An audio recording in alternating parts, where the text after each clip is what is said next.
তো আজ আমি দুধে পুলি বানালাম। তো যখন আমি দুধে পুলি বানাচ্ছিলাম, মানে যখন পুর ভরছিলাম, ময়দা মাখছিলাম, তখন আমি ভিডিওটা বানাতে পারিনি, কারণ আমি এক হাত দিয়ে ফোন ধরে আমি আর এক হাত দিয়ে তো কোনো কাজ করা যায় না। তো দেখো আমার দুধটা পুরো মরে মরে গাঢ় হয়ে গেছে। দেখো দুধে পুলির সঙ্গে একদম মিশে গেছে, ফুলেও গেছে এইটা পিঠেগুলো।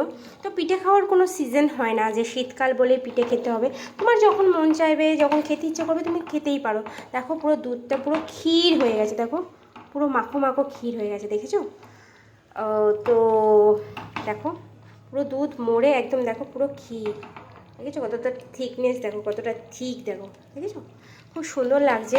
তো যখন দেখো এটার মধ্যে যখন আমি পুর ভরছিলাম তখন ভিডিওটা বানাতে পারিনি। I am extremely sorry guys, সব কিছু তোমাদেরকে দেখাই আমি, বাট এটা দেখাতে মানে যখন পুর ভরছিলাম, ময়দা মাখছিলাম, তখন দেখাতে পারিনি। বানাচ্ছি এখন, দেখো বানানো হয়ে গেছে, দেখো একদম দুধ ক্ষীর হয়ে গেছে, মতলব হয়ে গেছে, পিঠেটা হয়ে গেছে। আমি এখন বাটিতে বেড়ে তোমাদেরকে দেখাচ্ছি, ওকে? দেখো বন্ধুরা, আমি এখানে বাটি নিয়ে নিয়েছি আর তোমাদের সামনেই আমি পিঠেটা তুলছি। দেখো আমি পিঠেটা তুলছি, তোমাদের কেমন লাগছে দেখো, দারুণ হয়েছে। আর বিশেষ করে দেখো এর যে ক্ষীরটা দেখো কতটা থিকনেস আমি ডালছি, দেখো দেখেছো থিকনেসটা, দেখেছো? আর দুধের কালার পুরো অফ হোয়াইট কালার, মানে হালকা লালচে লালচে হয়েছে। তো আমি তোমাদের সামনে খেয়েও দেখাচ্ছি। এই দেখো, এটা আমার স্পুন।